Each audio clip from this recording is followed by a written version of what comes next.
What's up, YouTube? Tonight's video is the first in my top 10 series. Why am I starting a top 10 series? Well, I figure every YouTube channel has a top 10 series. So tonight's top 10 series is going to have its inaugural edition by looking at the most 80s label art on NES cartridges. I have found some fine selections here, and I feel like you may have some other ideas of your own. If there is a game with very 80s label art on the NES that I did not cover, you can feel free to leave me a comment below. The one thing I'll say is there are some immediate disqualifications. Things that are inherently 80s in nature, such as Back to the Future and Bill and Ted's Excellent Adventure, do not count. We're looking at new and creative 80s label art on NES games. The other qualification I will make is I will probably show a couple games that were not made technically in the 1980s, however they still reflect the style of 80s in general. So with that said, let's go ahead and look at the top 10 most 80s NES label art. Number 10 is the game Anticipation. So why have I selected this one? Let's zero in on some of the gems here. We have very loose baggy clothing, some nice 80s hairstyles, nothing too extreme, but really the overall theme of this one is white people. Lots and lots of white people. I think you would see a game like this with a little bit more diversity today, so I chose this one as number 10, just representative of the very white bread nature of this group. So yeah, Anticipation, number 10. Number 9 is one that gets called out a lot in several videos for bad label art. This one I still feel reflects the values of a very 80s influence to the style, and that is Ghost Lion.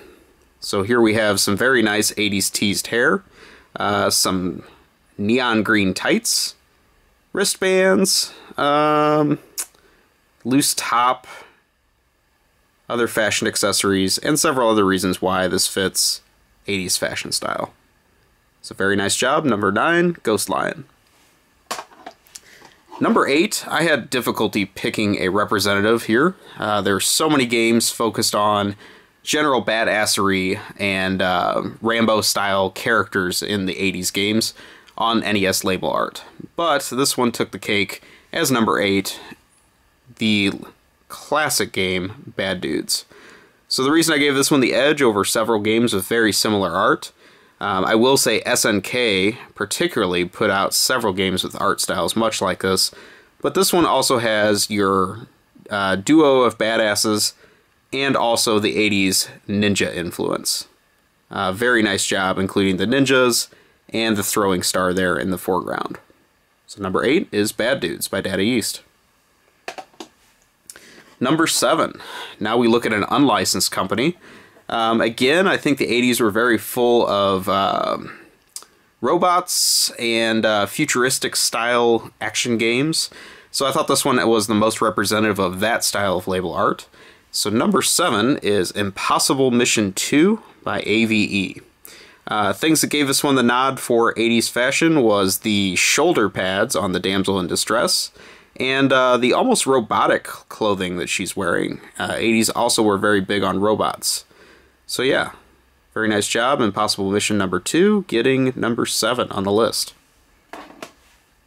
Number 6 is also a fashion choice, and I think this one is also very representative of 80s fashion. And number 6 is the Power Pad game Dance Aerobics. So here we have such touchstones as neon clothing, leg warmers, spandex, tank tops, you name it. It's pretty much all in the cornucopia of Dance Aerobics. So nice job, number 6. Number 5 has an overall very 80s feel to the label style, and also very heavy on the neon. So number 5 is Rollerblade Racer. So here we have baggy clothing, we have neon yellow, neon teal, neon pink, and a pink label. Very nice job representing the 80s neon fad Rollerblade Racer at number 5. Number 4, I decided to focus on the rad dude kid that is kind of a theme of several 80s NES games. So number 4 is represented by Treasure Master. And there's a lot going on with this artwork. We have the very awkwardly worn hat with the double-colored bill, the wild-colored t-shirt. I don't even know what's going on with the shark and the insects flying around in the background. There's also some robots on there for nice influence. And we even have a computer-style grid in the background. So, nice job hitting on many 80s touchstones to Treasure Master at number 4. Number 3 is the other badass game I decided to pick. And I found this one particularly interesting, and that is number 3, Ultimate Stuntman by Camerica. So here we have our typical Rambo-style badass, lots of artillery. We have an explosion in the background because, of course, 80s. And the thing I thought that pushed this one over the edge, he has an eagle on his shoulder. I don't know if it's a bald-headed eagle or not, but it is an eagle on his shoulder. That's crazy. The thing that made this the most amazing is it's representing Marca so well, yet this game was actually European developed. So shame on us that we couldn't come up with label art to top this. However, nice job to Ultimate Stuntman at number 3. Number 2 is another sports-themed game, and I thought this one also had a nice mix of 80s sports. So number 2 is California Games. So here we have some touchstones of 80s culture, such as BMX biking, we have roller skates, surfing, and yes, of course, skateboarding. Nice mix of neon clothing with the yellow and pink, some exposed skin, and overall very nice 80s fashion on display. So, number 2, California Games, congratulations.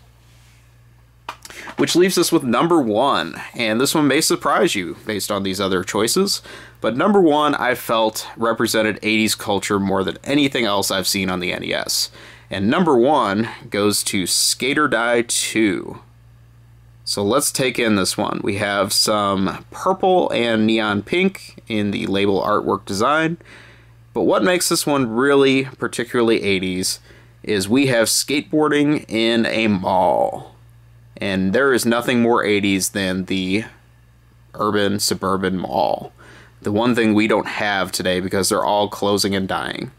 We have our requisite badass, subverting authority by skateboarding through the mall, doing some pretty cool tricks there on the edge. It looks awfully dangerous. But yes, representing number 1, I feel this is the most 80s designed artwork on the NES. You may disagree or agree with me, but that is my choice. So very nice job, number 1 to Skate or Die 2. Again, you are welcome to leave me a comment with what you feel are the most 80s NES artworks out there, and I would love to hear from you. Please take a moment, like, comment, subscribe, let me know what you think of the video, and I will talk to you soon. Have a great day or night, wherever you are.